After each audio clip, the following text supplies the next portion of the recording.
So this is the first episode of I'm calling it Kristina and Kate right now, but I had this idea that we could call it something that rhymes. Don't wait with Kristina and Kate or life's great with Kristina and Kate.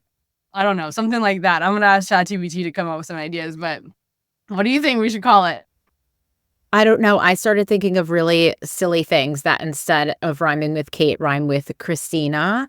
Like let's eat pastina with Kate and Christina. But that actually is not what this is about. So I'm just being silly and I can't think of anything right now. I think that's all allowed. Well, I'm just so excited. I'm just so excited to be doing this with you because it was just so thrilling when I was reading your Substack and you said that when you were younger, you wanted to be a talk show host too. I was like, nah. And Hmm. then, like, when we were talking yesterday, I was like, we should do this together because all the best talk shows have at least two hosts. You know, what Yeah. talk show has just one host? Well, Oprah, but she always had like some other person on there, right? Yeah. And there's like the tabloid talk show that has only one host, but the shows that I grew up listening to always had more than one. Yeah. Yeah. Yeah. And I also feel like what happens sometimes, at least with the ones that I like to listen to, I won't listen if I don't like the guest. And I'm more likely to listen to the ones where it's just the host or the hosts speaking, Yeah. So I'll skip over the ones where I don't like the guest. And yeah, so I agree with you. But funny enough, the show that like made me want to be a talk show host, which is so random thinking about it now, was Tyra Banks had a talk show. And I thought I she was remember. so cool, but it was like so like millennial core when you think about it, because it was like, I don't know, I was still in high school. It was probably like '07 or '06 or whatever that she was doing it. And I loved that show and she made me want to be like a talk show host. I was like, I want to do this. I just want to talk to people. I wasn't good at school. Like I mean, you and I are like night and day when it comes to how our performance was in school. But I was like, I don't know, I'm just like good at talking to people. So I want to do that. Yeah. Yeah. I can't remember in high school thinking that I wanted to be a talk show host, but I feel like I had already lost it at that point because I had gotten involved in the church already. And the church Mm, stripped everything like good and holy for me for a while there when I was like trying to be somebody I wasn't, to make some mhm. invisible authority in the sky that was outside of me happy with me so I would be accepted in front of him when I died.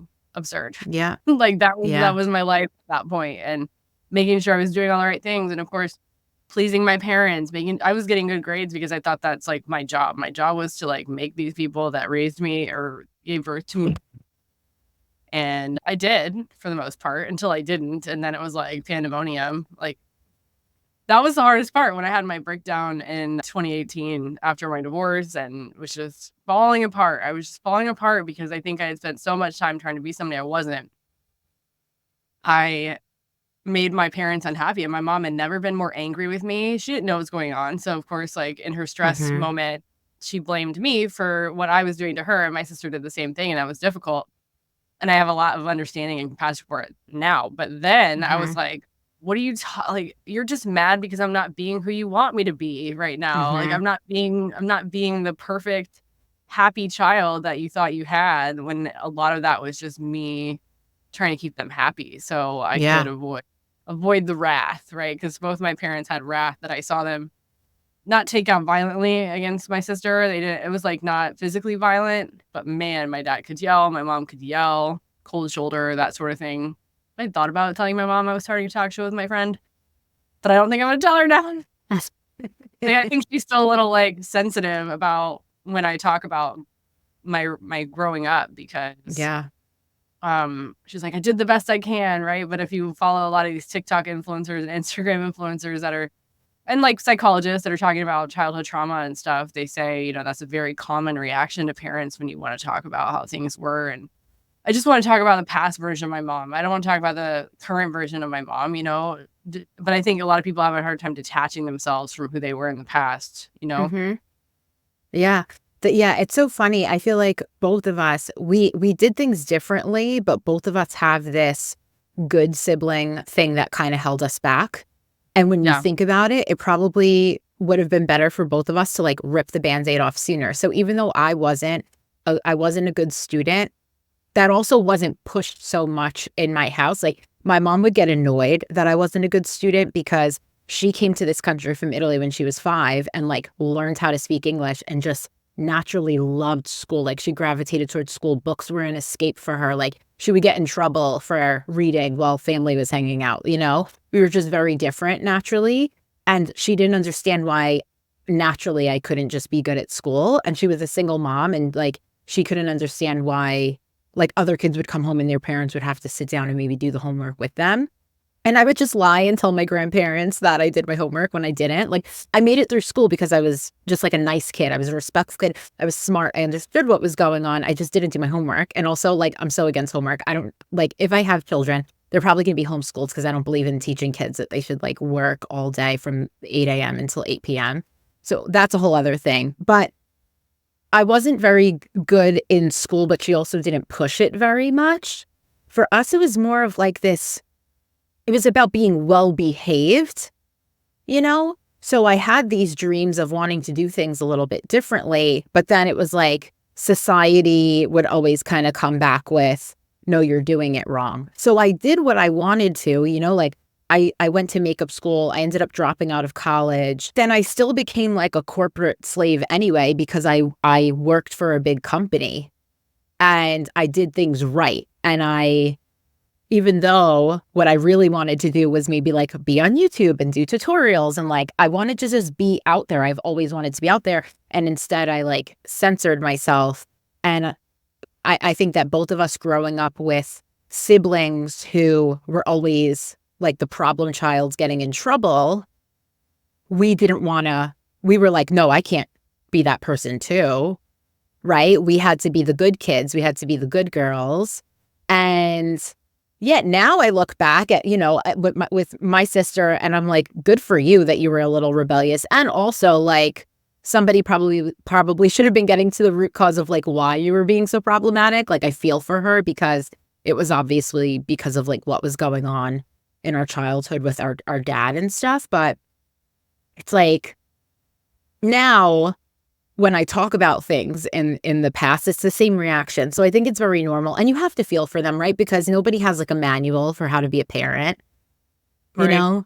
It's the most important job in the world. And yet it's like the barrier to entry is like, as long as you're fertile, you know, you have a kid, like there's no license, there's no degree, there's nobody teaching you really how to do it. So I feel for my mom, but I know that like when my sister and I even say things jokingly, she'll get so defensive and so upset. And Yeah, I me get too. it. Yeah. She gets so upset. She gets very upset. And then she'll tell me that I live in the past. When back in the day, I wanted to go to counseling with her because she also had a reaction to my breakdown that she took very personally.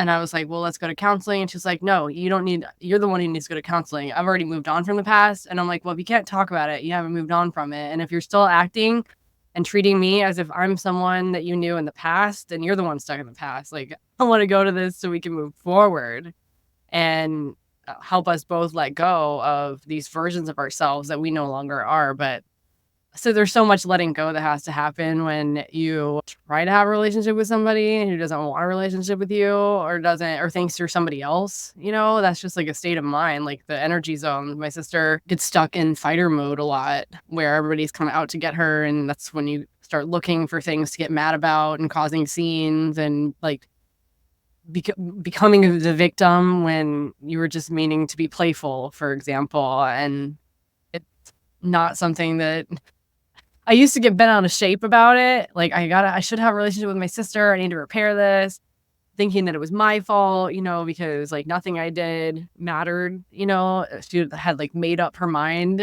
about me, the static being from when we were, I don't know, 15 or something.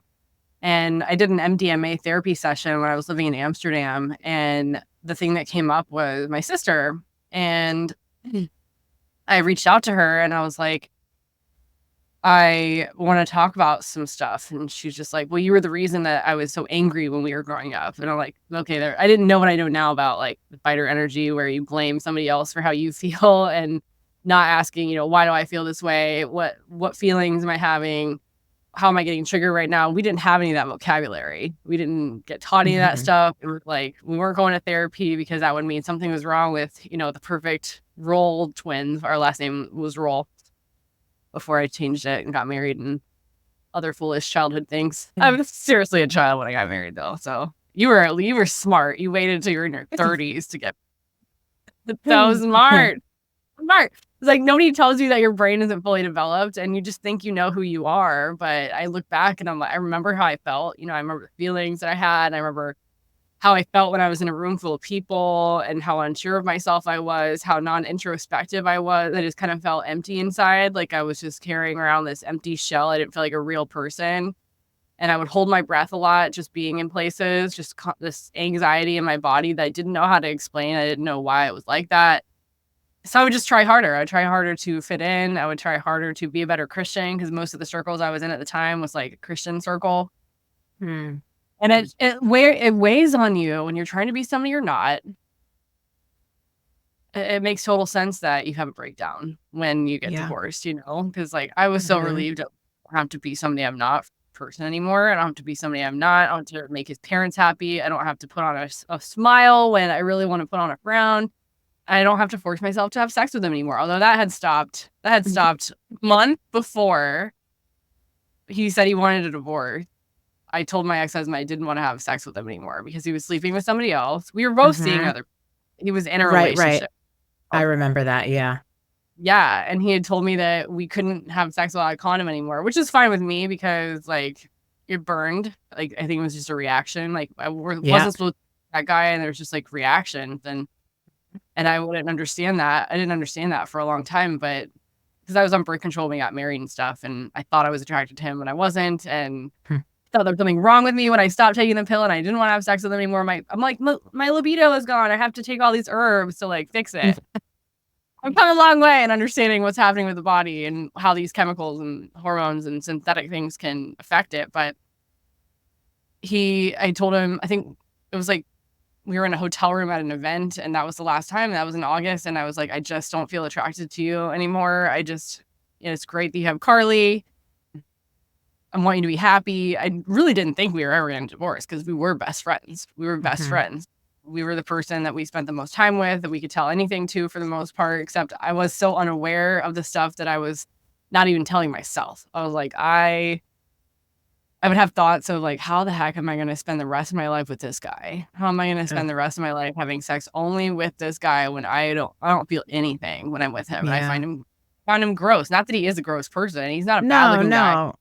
No, but I didn't like the way he smelled. Like all his pheromones are off, right? And that's what the birth control pill does. It turns off your pheromones or like morphs them, so you're attracted to somebody that you wouldn't normally be attracted to. It doesn't mean it happens to everybody. I mean, there's people who didn't get on birth control until after they were attracted, and then maybe they were more attracted. And you just don't know what it can do to your hormones. So I just can't believe that. Like I'm a completely different person than I was a year ago. I was thinking about that yesterday.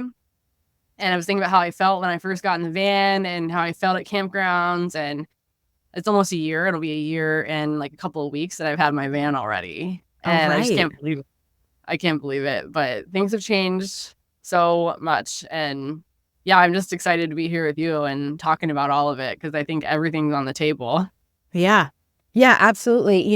It's so funny. As you're talking, and we're talking about parents, what I notice, and I could be wrong about this, but my perception of how both of us are maybe different when it comes to speaking our truth is, even though maybe there's certain ways that I grew up, my mom was always very, for lack of a better word, liberal, but like, I mean like traditional liberal, like everybody should be able to be free and like do whatever they want and whatever. Like my mom was always very, my mom was always very just like open-minded and understanding. And like, even if she didn't agree with something, or even if there was a certain belief that she kind of gave us, it's more of like, she got it from somebody else and it was just a watered down version. But, either way, it wasn't like anything harsh. She was always very supportive. Even if she was displeased with something, she didn't make me feel terrible about it. So when I say things to my mom now, even if she's not happy, I feel comfortable enough to do it. And like, I'll have uncomfortable conversations. And sometimes it takes me a little too long. But where I struggle more is publicly. And I think that's where you and I are different. Like, to me, I think once in a while, you just like don't think it's worth it with your family a lot of the time to have the conversation, or you'll avoid it, or maybe even avoid them sometimes altogether if you Yeah. feel like you have to. But you will post things online that will result in a lot of hate, possibly being banned or having a video removed or being shadow banned. And not that my views are like so out there or so extreme, or not that I feel that even the need to voice so many things, but I notice that I've watered things down, and I have this gift and curse of being so diplomatic that I'm like afraid to say the things I want to say sometimes. I'm so afraid of being canceled. I'm so worried about repercussions of not like speaking out about things that are going on in the world because I just genuinely don't have the head to do it sometimes. Like, where do you think that comes from for you, where there's like this disconnect of like with family it's hard, but publicly it's easy, like you're willing to burn at the stake, and I'm like the complete opposite. I don't know. That's a good question because I used to be the exact opposite too. Like I would not say anything unless I read it 14 times. And I'm still coming out of that. Like I wrote my first Substack, which publishes Monday at the time of this recording anyway. I was more in the mode of I'm just going to say what I think, and I know what to keep to myself. There's certain things I think everybody will secrets that people will keep for themselves. Everybody should have that because you should be your own best friend and the most trustworthy confidant that you can just be 100% yourself with yourself. Like all the nitty gritty details, if you don't change your clothes for 2 days, if you don't want to, that's just that you can be with yourself and not judge yourself and not have any fear of but you're never going to know what other people are going to think about you. And it's really none of your business, right? That saying, what other people think about you is none of your business. And I have to remember that a lot of times, but it's also, I think, on a subconscious, semi-conscious level, I think about my intention. My intention is, and there's a balance because I feel like there's a proverb that says the wise man knows when to keep his mouth shut. So there's a lot of things I don't say, a lot of things I don't say, specifically with regard to, the cartel that we have to pay or else in this country. I even posted a 3 or 4 minute video about that, and TikTok let me post it, but then after like an hour or two, it still said 0 views. So it felt like that video got shadow banned. So I was like, well, maybe that's just the universe saying like, it's not time yet. Or this is one of those things where the wise man knows when to keep his mouth shut, and you just do your thing and stay under the radar and tell the people that are close to you off the airwaves about, this rabbit hole that you found, this like, I guess, ideology or alternative reality that is different from the one that's been propagandized, if that's the way you pronounce it, to all of us since the day we were born. Like, you're born in this country, and as a result, you're now the property of this government, and every penny you make is going to be taxed, or else. How is that not us on a fucking farm? Like, how are we not on a tax farm? How are we not indentured servants? How are we not property? Especially if we choose to move out of the country, we're still property of this country with our passports and our citizenship, which is just like marketing, right? Branding. It's another word for slave. To be a citizen in this country. Because if you move out and you go live someplace else, if you go earn money and you're on the airwaves somewhere else earning money, then you owe money to your home country because that's the one that owns you. There are ways to opt out of the system. The first time you fill out your 1040, that's when you're opting in and you're giving up your Fifth Amendment rights. The ones that, I plead the fifth, you're giving those up when you sign your tax forms. So if you just like don't fill that out for the first time, or put them on notice that you're rescinding that election, because it is an elective system. It's not a compulsory system the way they make it out to be.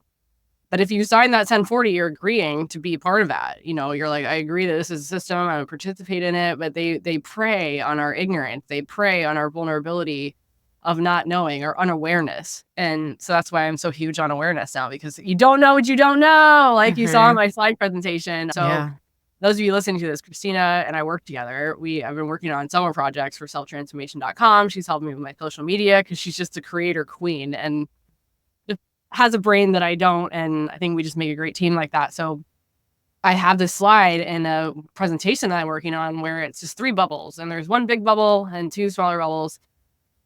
And the smaller bubble inside is the things that you know. And then there's another smaller, somewhat bigger bubble, but still smaller than the big bubble that they're both in, that says things you don't know.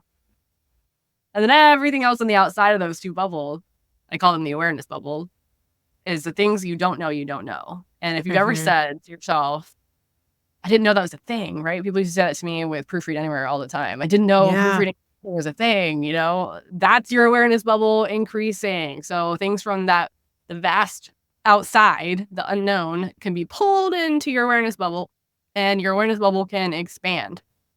And that's pretty awesome. I think that's pretty awesome because your world is they say you are a universe, so you can continue to expand. And that feels good. It's in human nature to want to expand. And so when we hear things from parents, teachers, friends, or whatever that want to keep us in the bucket, because we're all crabs in a bucket, right? And we want to get out and have a better life, but the crabs that are with us are like, no, but this is going to happen, that it's greedy to want more. It's selfish to want more. And I say it's normal to want more. And it's not about greed, right? I'm not talking about greed like wanting more money, right? It's wanting more freedom. It's wanting more awareness. It's wanting to feel more expansive, to wanting to feel our best, to wanting to have more experiences, to grow as a human, to want more growth, divinely human.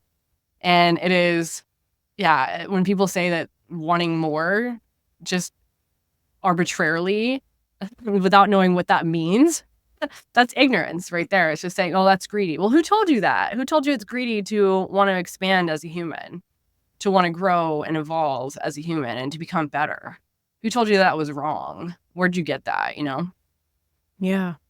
It's, I think that once you get to a point where you realize that there's so much that you don't know, it actually makes you feel more empowered than thinking you know everything.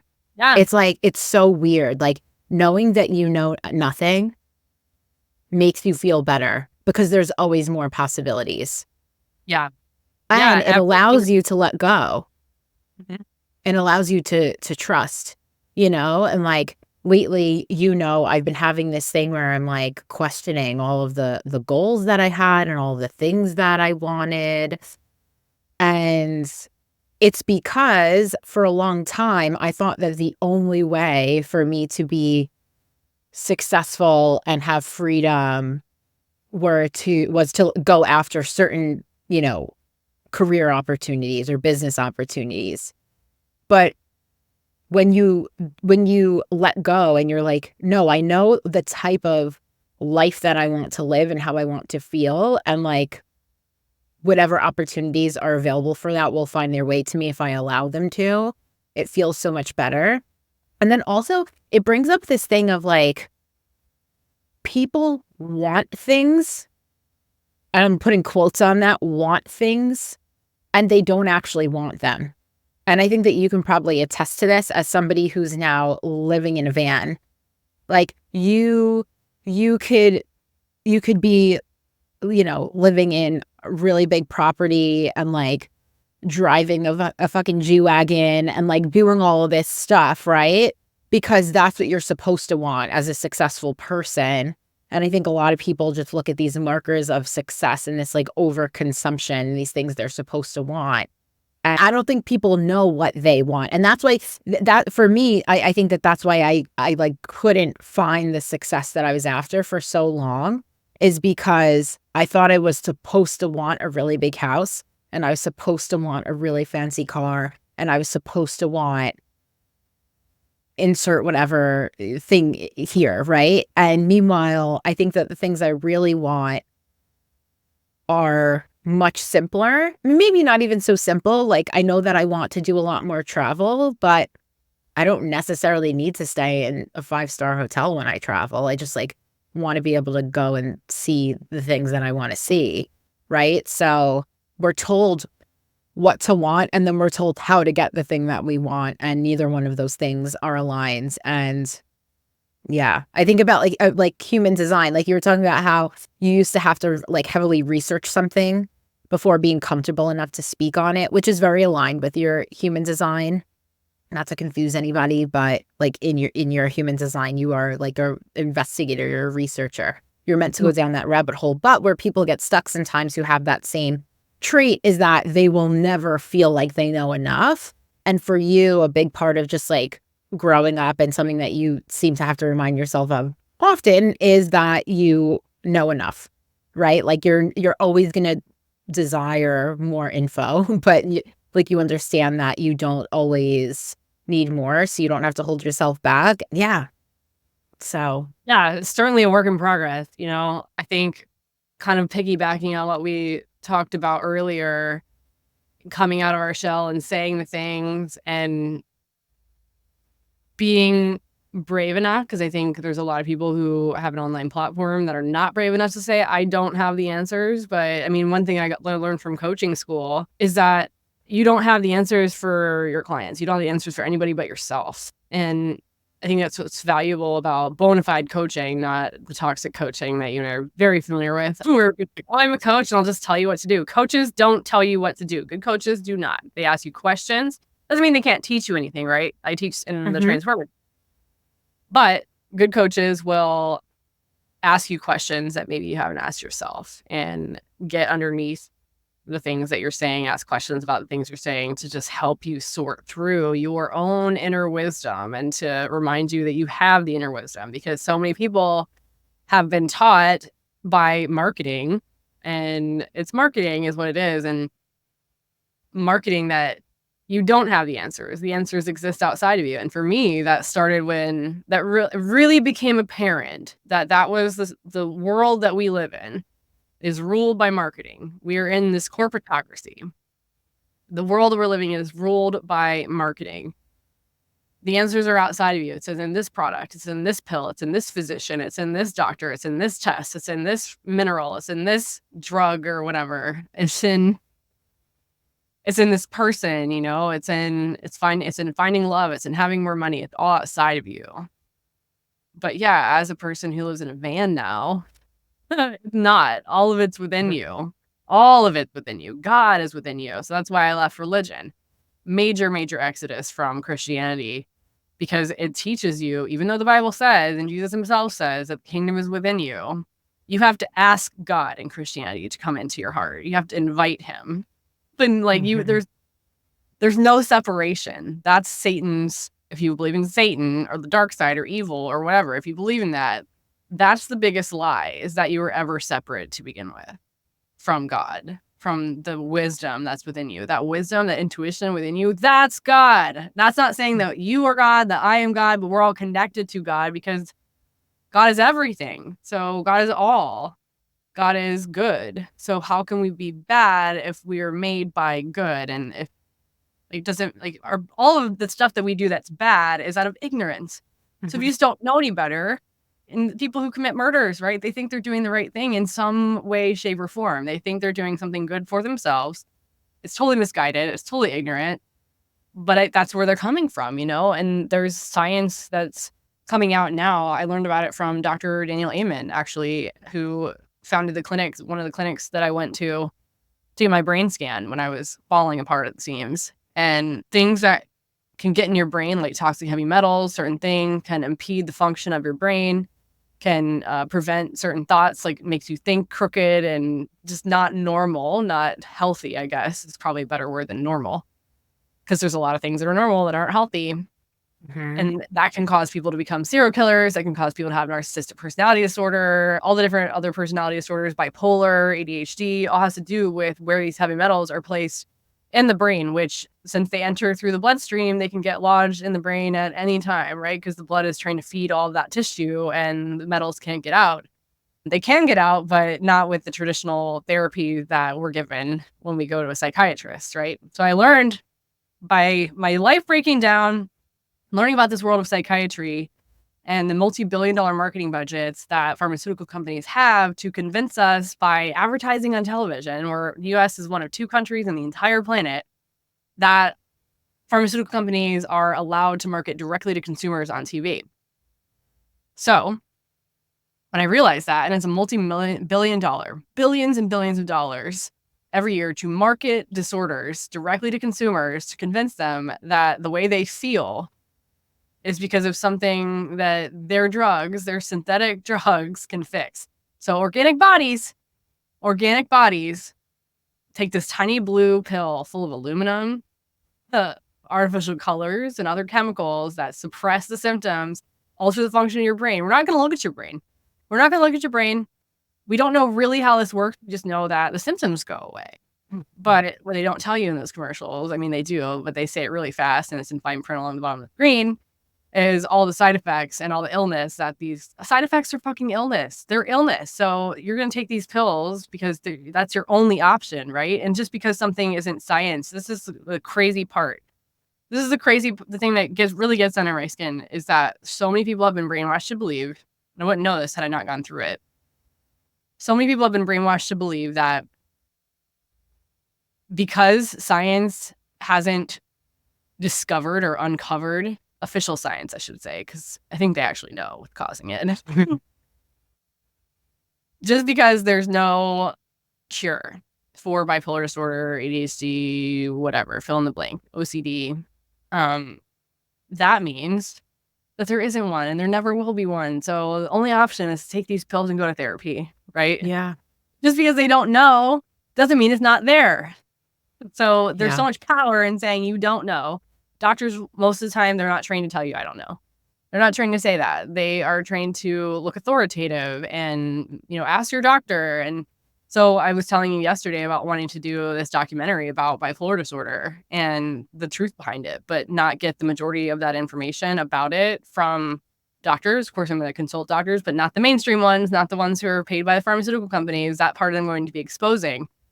But you can learn more about bipolar disorder by talking to the people who have it, and of course from the people who recovered from it, like me, than the people who have never had it and have only been trained to prescribe pills to treat it, right? And I put treat in quotation marks because treating is like, that's marketing too, even the word antidepressant or mood stabilizer, all of that is marketing to convince you that, oh, of course I don't want to, I'm depressed, I should get an antidepressant. It's just logical, right? It's just playing on stuff that most people are not aware of, that their brain works. They're responding to this bullshit, And so the more you can learn about propaganda, and there's like a BBC documentary about the history of propaganda and like this guy who informed a lot of it. I can't remember his name right now, but it's fascinating to learn how propaganda is used even today to convince people that to follow instead of lead, to look outward instead of inward. And yeah, it drives me bonkers. It keeps me awake sometimes at night, but all I can do is continue saying the things and sharing the stories and providing the logic. And it turns out I enjoy that. And it's normal for my human design too. Yeah. Oh my God, so many things. I feel like I had like 50 different fireworks going off on my brain as you're speaking. So one of them is, I joke lately, especially because now it's like 4 years have passed. It's another election year. It's another year that they're like, things are going to get crazy or whatever. And I think about how like, I went from being like very like liberal, more left, to like really becoming a conspiracy theorist, to finding myself like so in the middle and being like, you're all fucking crazy. One of the best things I think though that you can do for yourself is become a crazy conspiracy theorist for a very short period of time. Because if there's only one thing that you can take away from it, is that you will never take information at face value again. And you will always dissect the information that's given to you. So exactly like you were saying, where if they say there are no studies to suggest fill in the blank, people think they've done the studies and none of them suggest fill in the blank, when all it means is we have not studied this from the angle in which you're implying it should be studied. Yeah. So it's like, if you ever want to go down a rabbit hole of conspiracy theories, take it with a grain of salt at the very least, it's fun to consider these things. Some of them might make you go, I don't know, I believe in that. But at the very least, it helps you to start taking in information very differently. And that's been, I think, really good for me, because now when they say, oh, there's no, there's no studies that show this, right? I'm like, oh, okay, they haven't done a study to like see if this is really the thing. So that's first of all. Second of all, I would really be dying to know if any studies or correlations have been shown between women who get breast implants and increase in depression meds, because a lot of people are now getting explant surgery talking about breast implant illness. And I've noticed in people that I know behavioral differences once they've gotten breast implants. So I'm like really dying to know that. I've never looked into it if any studies have been done, but I would love to see like a chart showing like women getting breast implants and women being on depression medication. And then lastly, I don't know if we've ever spoken about this or if it's something that you've already spoken about. I want to know how you feel about the TikTokification of self-diagnosed ADHD that's happening right now, because it seems, and autism, because I don't ever want to be insensitive, and like I don't know how it feels to think maybe that you have any of these things or whatever, but it seems like it's very normalized and you're a bad person if you say that somebody can't self-diagnose these things, or I don't know, like I don't know how I feel about it. I go back and forth about it. Like, you tell me what you think, because it seems more up your alley. Yeah, great question. I mean, I fell down the rabbit hole of self-diagnosed ADHD when I didn't know what I didn't know. This is back in 2021. I was on Reddit and there was ADHD women, ADHD subreddits. And so I was reading these. I even I posted like all my symptoms, which were neurological in nature, related to the other issues. And when I took care of the root cause of those issues, those symptoms went away. But what I noticed is that people in those communities are very attached to that identity, and they believe that finding out, oh, I have this disorder, it's just like finding out you have bipolar disorder is so enlightening for some people, because they're like, okay, well, at least now I have an answer. But it's not an answer. It's not.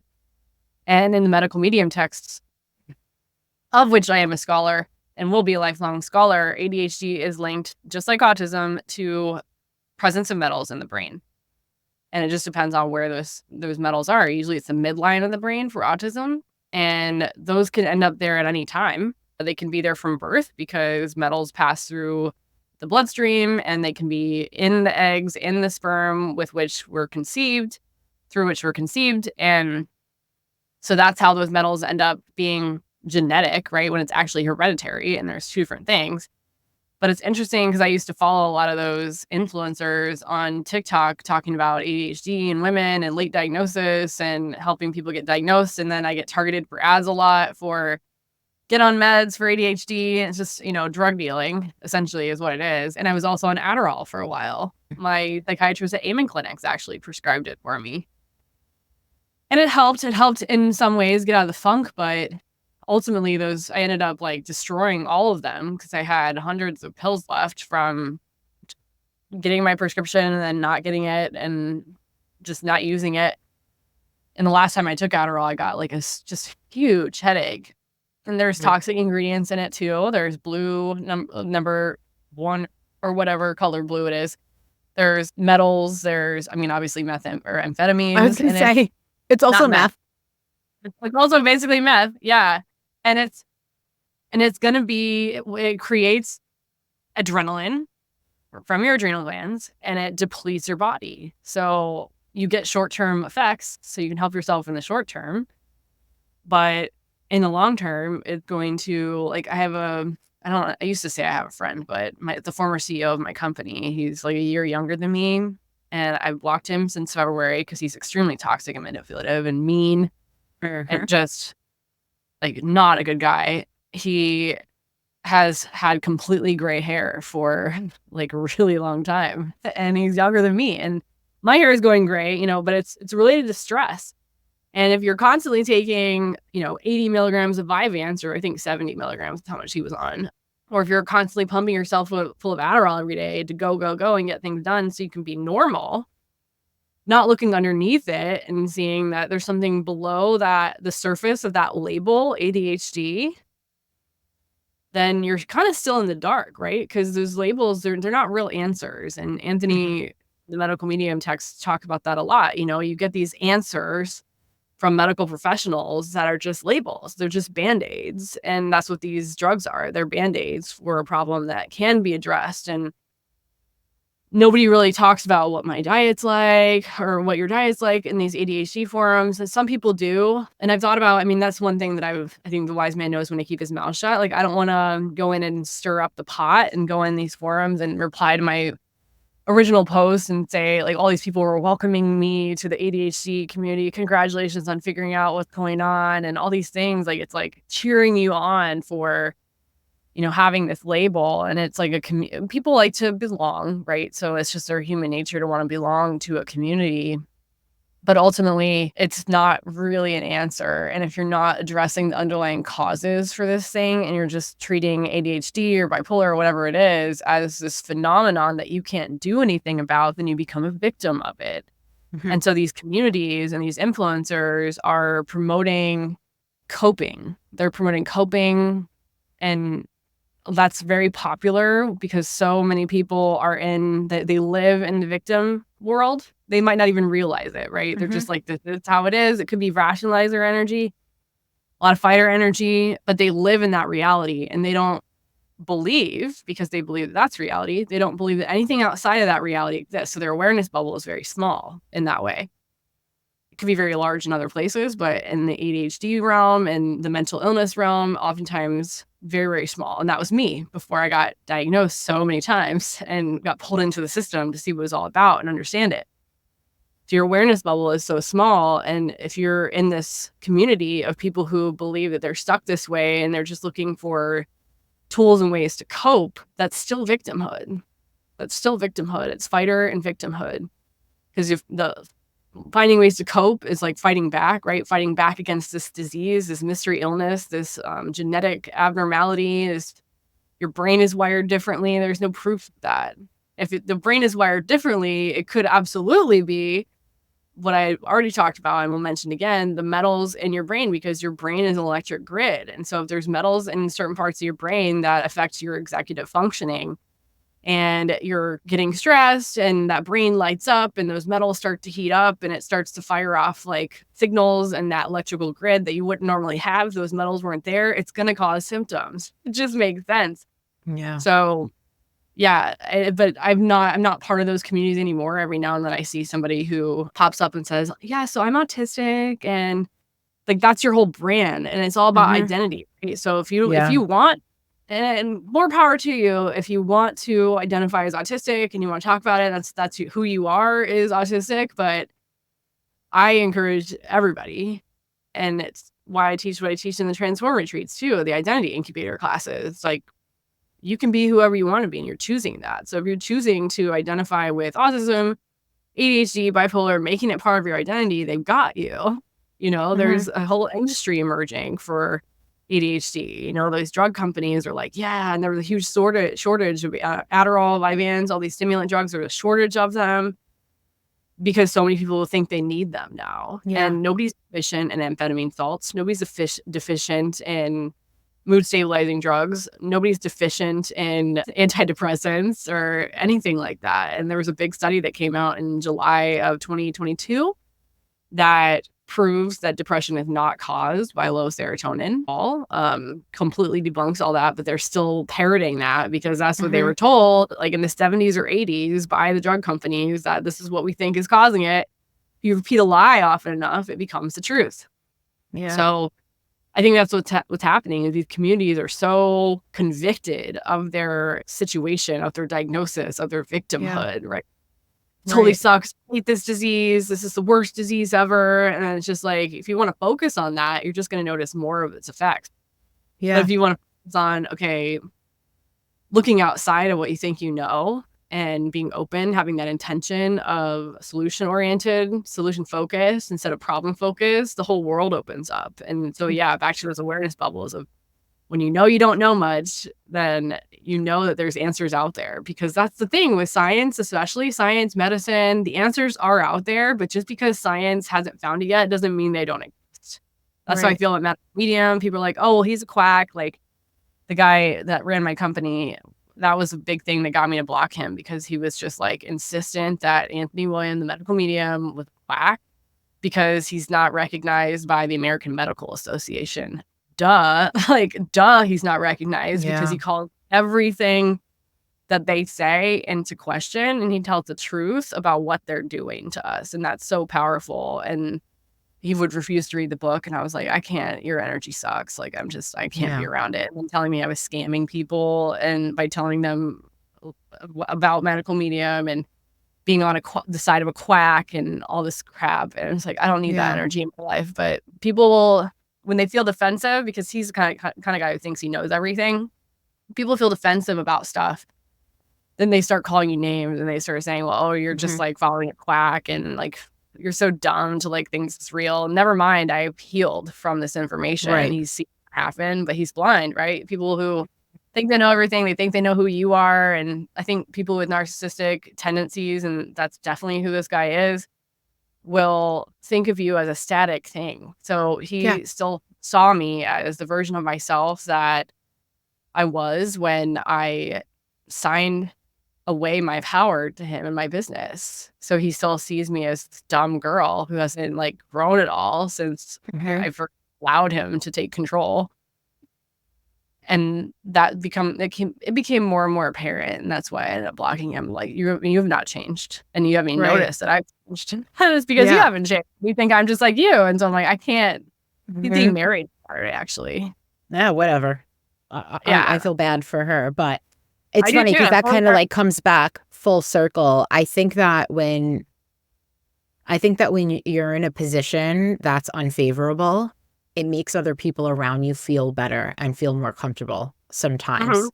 So then you rising up, it's that crabs in a bucket. Again, you rising up and you getting better makes them question themselves, and they don't like that. They're more comfortable when you're not in a good position. So Yeah, that it makes that's what sense. I have to say about that. But like when it comes to the ADHD stuff, I've never felt or questioned that I had ADHD. That's never been my experience. So like I can't talk to it personally. I've never felt like maybe I might be autistic. So I can't relate to that. But I'm curious, and I just wonder if some of the things with ADHD are not even for some people, yeah, like maybe they have these symptoms because there's something going on in their brain and they're deficient in something or whatever. Maybe it's heavy metals. But for some people, I think ADHD symptoms are symptoms of stress and symptoms of what's going on in their world. And then they're like, no, there's something wrong in my brain. And it's like, I think that what's going on around you in your world and what you're going through and like trauma or whatever it is that's built up can cause you to have these symptoms. There's Yeah, that. And then also when it comes to autism, a lot of people are diagnosing themselves or other people, by the way, with autism. However, maybe what we're told is not normal or autistic traits are actually just normal for that person. And we should just be more like accommodating of these people and not label them with something different from the rest of us. Like um, yeah, crabs in one maybe there's bucket just different right now. ways. Yeah. Yeah, it's literally, it sounds like like there's a bucket of crabs over here that's comparing themselves to another bucket of crabs over here, and then there's a crab out here on the floor, and he got out, so he's crazy. Hmm. And people like to label each other. And that was actually something I wrote about in the my first Substack post, about how people have been brainwashed to believe that psychiatry and this industry of mental health that has popped up so heavily over the last several decades is fact, when it's all Hmm. theory. It is all Yeah. theory, and it's one way of seeing people's reactions to toxic environments, both environmental, emotional, physical, toxic environments. It is reactive behavior, and it's one way of seeing it. And there's no way to put all of our human behavior, and psychiatry has tried it. That's the Diagnostic and Statistical Manual of Mental Disorders. They have tried it by trying to index all these things and trying to say, well, if you fit into this bucket, you're this, and that bucket, you're this. And, it's a lifelong illness. There's no cure, but we don't know what causes it. Like, none of it makes any sense if you look at it from that lens, because it's all just theory. So there is a cure. You don't know what the fuck it is. Just say that. We don't know what the cure is, and nobody's looking for it because they're making so much fucking money on pills. And so I think people like to label other people to make themselves feel better. They like to label themselves to make themselves feel better because it makes you feel normal. And while it's become very common to have mental illness, and that's the other thing, is like, it's so common to have mental illness. There's more people who have mental illness and chronic illness and illness period than ever before. Yet we think science is more advanced than ever before, but it's not. I mean, why? It doesn't make sense. Like, there's a Converse, I think it's Converse, right? Where the more the medical industry supposedly knows, the more people get sick. Like, it's correlated. Is it caused by it? Right. I think so. More people are getting sick than ever because of the industries that are involved in getting us sick and keeping us sick. Food, pharmaceuticals, all of it. All of it. It's all, we live in a toxic environment, and it makes me want to leave the States. Like, when I'm done with van life, I'm seriously considering leaving the States at some point, one of these days. I don't know. I bought land in Georgia, but it doesn't mean I have to live on it. So I think about that too. I do think about that as well. Like, head towards probably a wrap up. I want to know, because the way that you feel about psych meds is the way that I feel / am so triggered by people being on Ozempic. Like, it triggers me so much, like, makes me angry, jealous, pissed off, sometimes judgy, like all of the things I feel when I see people losing so much weight on Ozempic, and I've been struggling so much with my weight my whole life. Yeah. Like, have you, like, do you even think about Ozempic? Like, what comes up? Yes, I do. I clicked on an ad and I don't qualify because I don't have enough weight to lose, I guess. I've gained 30 pounds in 3 years. A lot of that, I think, has just been issues coming to the surface to help me deal with it easier. Like, it's so much easier, like, when you gain weight over 3 years, to be like, oh, well, that was not hard. Like, let's see, it's not hard to gain 10 pounds a year. It's really not. Like, if you're consistently not being mindful about how much you're eating, if you're binging when you smoke pot, because I have been on and off, like, I would, like, smoke pot for a week and then stop for a couple of months, and smoke pot for a week and stop for a whole couple of months. And, like, even if you just binge eat for a week, a couple times a year, it could still add up to like 10 pounds over time. Can gain 10 pounds on a cruise. Yeah, you can gain 10 pounds on a cruise. Exactly. So, and as, like, we get older, they say your metabolism slows down or whatever, but I've been doing a lot of detoxing. The liver has been working hard, and in the medical medium text, it's very clear that the liver is involved in weight loss, which is why, like, toxic. I think the keto diet, high protein, high fat, is extremely toxic, because though it works in the short term by depleting your muscles of glycogen, by kind of starving your brain of glycogen and forcing your body to turn fat into glycogen, it's creates adrenaline in the body that makes you think it's working, makes you think you're feeling good, but it's all just an illusion. And eventually it tires out your liver and you gain all the weight back. I've done high carb or high protein, high fat in, like, high school. Like, I actually read your SUBSTACK this morning in bed because I was so encouraged by our phone call yesterday, where you, like, start your morning reading SUBSTACK, and I really love it so far. It's more than I had pictured in my brain, and now they have, like, the notes and stuff, and I think I really want to, like, participate, and like, we're going to podcast up there, and I'm going to put it out on the other channels and stuff too. I think this is the direction I want to go with Self Transformation Radio anyway, and just put it out on the airwaves. But yeah, I also feel those feelings of seeing how people have lost so much weight and they're on semaglutide or Ozempic or Wegovy or whatever.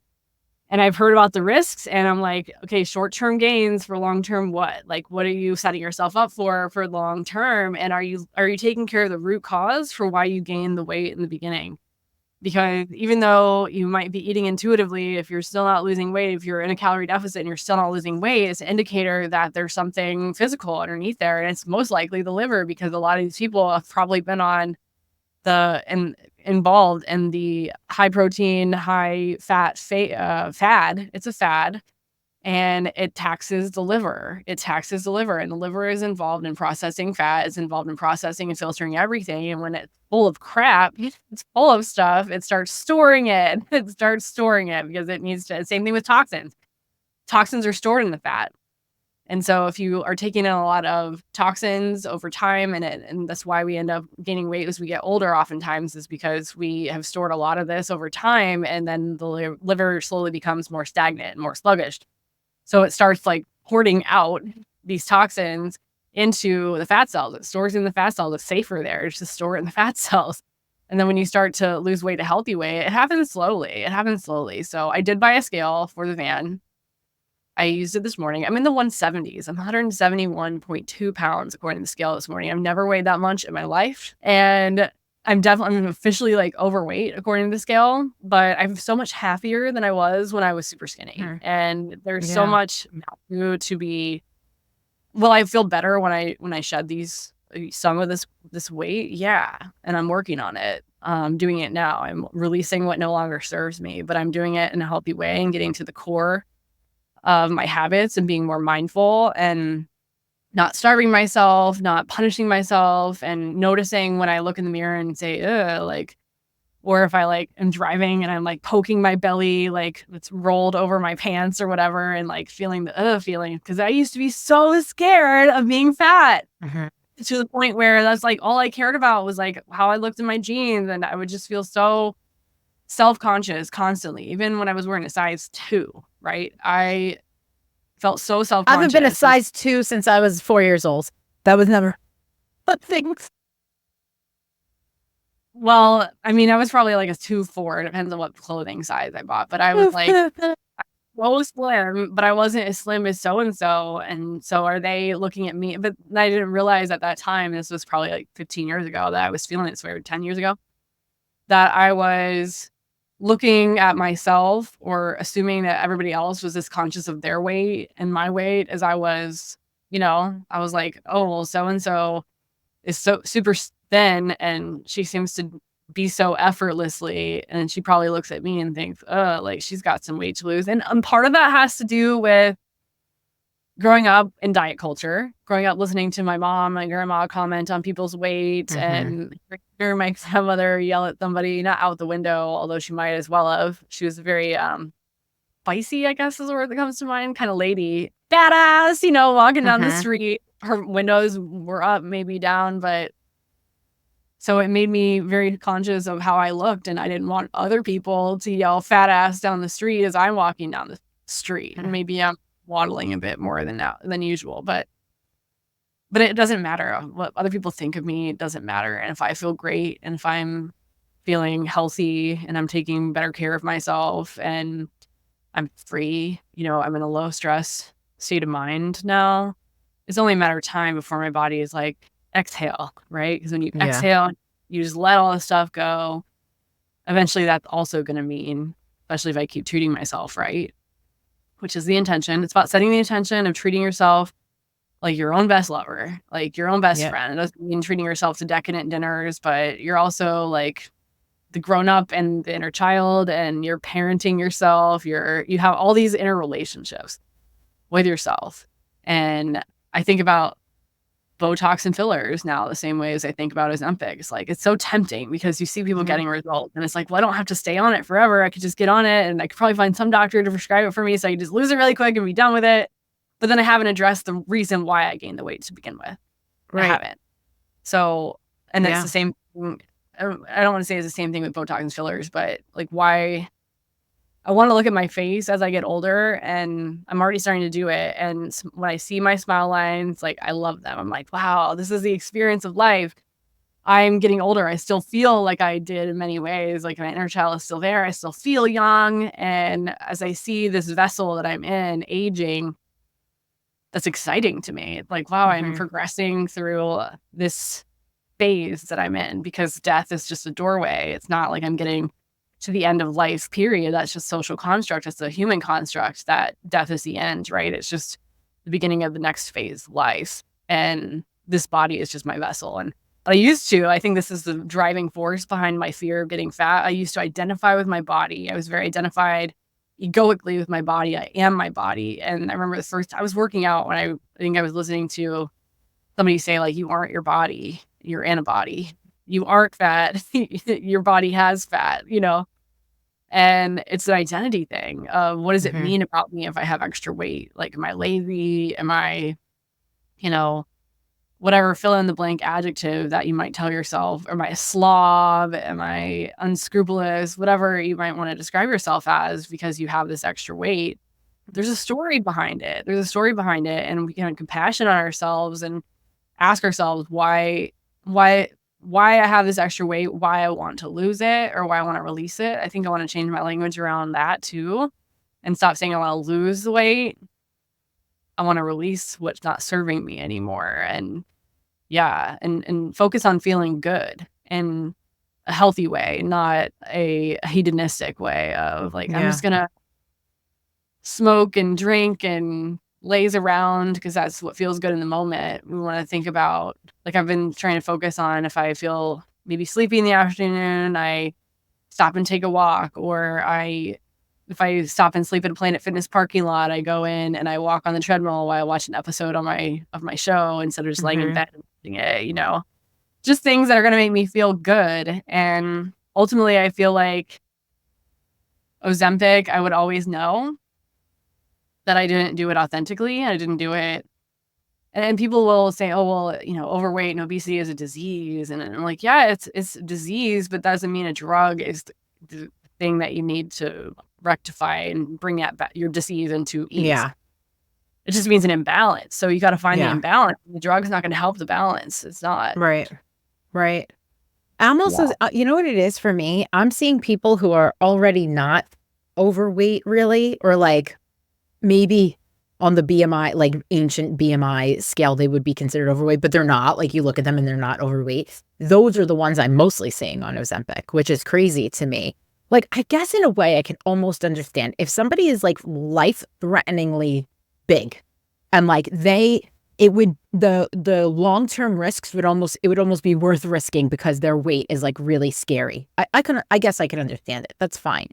For me, my thing is I would have to if I went on it, I would end up being on it forever because there's a reason why I'm not losing weight. And for most people, it's not because, like, at least for the people that I see or I know, they're not going on it because they're like doing keto and like, but no, it's because they are just not restricting or eliminating anything. They just can't stick to any sort of plan. Same thing for me, right? And like I have, when I think about it, overall, overarching, I have a very healthy lifestyle.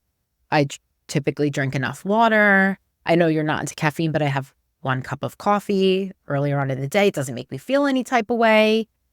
I go to yoga, depending on the week, between 3 and 6 times a week. I try to walk. I sleep a lot, but I overeat. Like I overeat. I am pretty good during the week and then the weekends come and it's whatever. If my husband is away and I'm feeling like anxious, I'll overeat, right?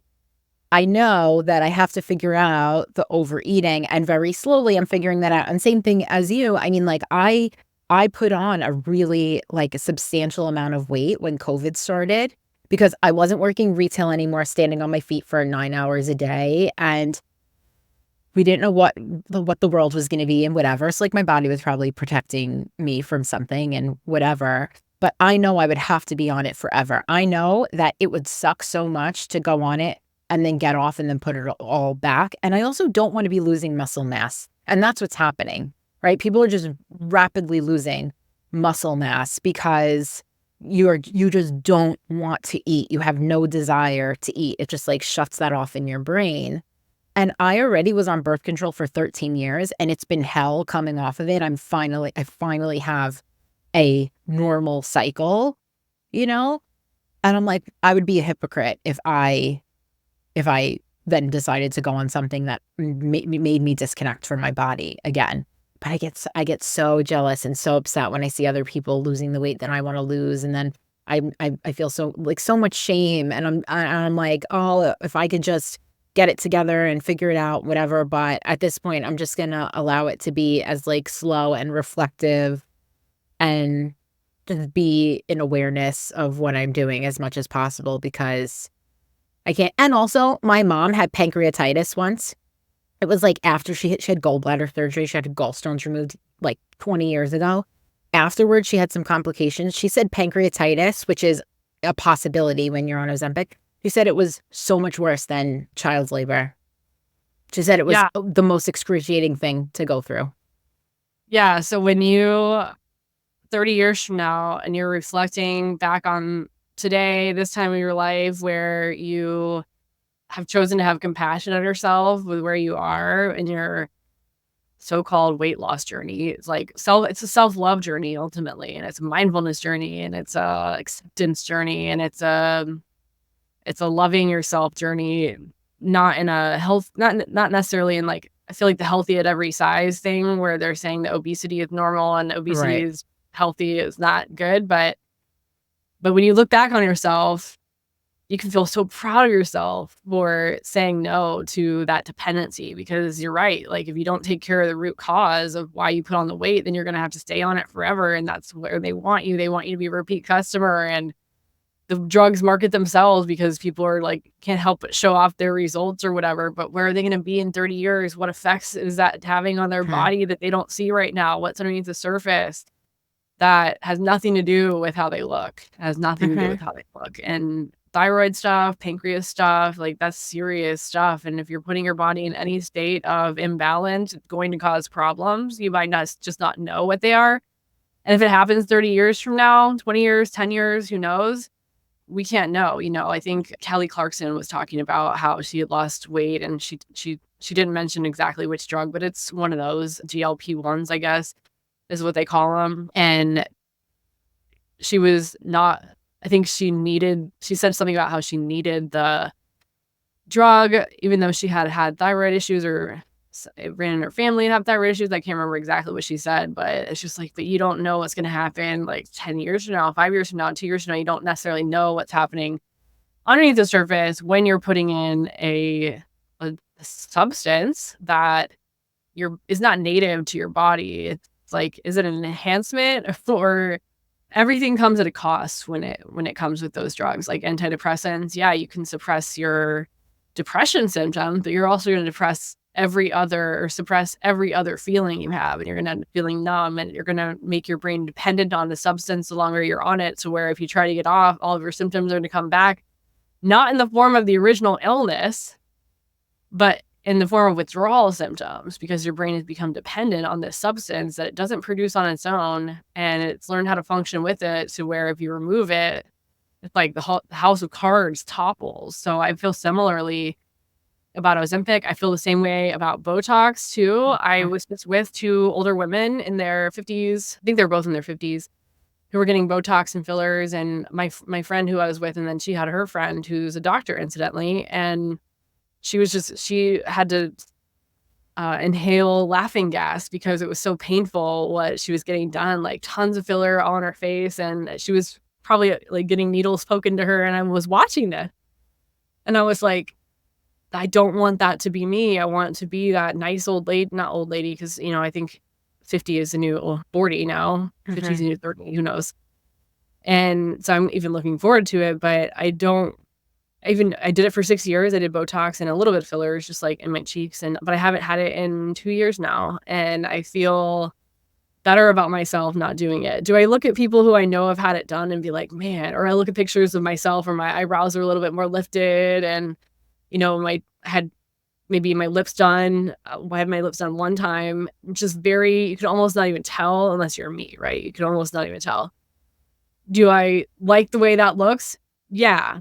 But I also know that the more you pump yourself full of stuff, the more taxing that is on your liver, and it's going to make it more counterproductive for your body to process out stuff that it doesn't need. And I was doing a lot of detox at the time. I still am. And they even tell you, don't drink dandelion tea for 48 hours after you get Botox for a reason. Like, your body doesn't want this stuff.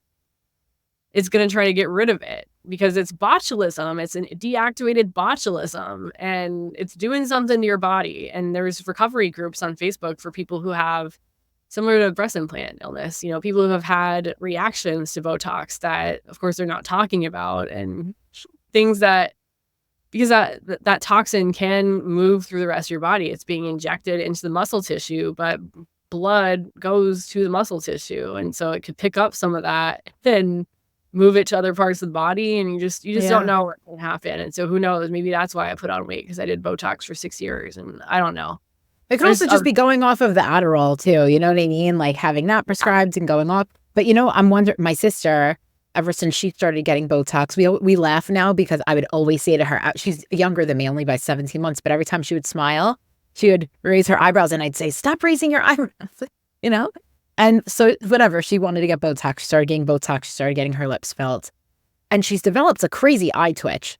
And I'm like, I think it's from your Botox. And now that she's pregnant, I want to see if, as it's wearing off, if the eye twitch stops, Ooh, because her doctor was kind of like, no, we don't think so. Like, of course they're saying that, but yeah, I do find it interesting. I have not gotten any Botox or filler, mostly because I'm pretty happy with my skin. But then every once in a while, I'm like, oh, I see a little bit of lines that are forming around my lips. I'm like, I guess I should probably, give up the straw, because I think that kind of does it. But yeah, I'm like, I don't want to be a hypocrite at this point. I gave up birth control, and like I not that everything is completely natural, like I use skin care that has quote unquote science involved, and things like that. But yeah, I don't know, I'm in a space of awareness, just paying attention, and just like small changes, and that's it. Yeah. So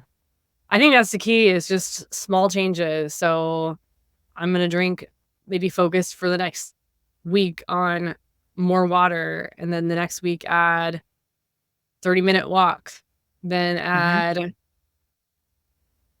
going to bed 30 minutes earlier. Just little tiny changes that will stack up, because that's going to make it feel effortless. It's going to make it feel fun. It's going to take all the pressure off too, because I think, and I look at the subreddit for weight loss. The one that I am looking at most is Lose It. And just people are always, it's all about losing weight. Like their whole life revolves around losing weight. And they say that that's the key. And it's like, but it's probably not as hard as we make it. If you expect something to be hard, then you're going to show up with those thoughts and feelings that are going to make the action hard. If you believe that weight loss is hard, then that's the way it's going to be for you. But if you believe that it's actually easy and you allow it to be easy, then I feel like that intention is going to allow the ideas and inspiration that you need to allow it to be easy. It doesn't mean it's going to be fast, but I think that might be why people are like, oh, it's hard because I have to do it fast. Like I need to lose this weight now or yesterday, Yeah. And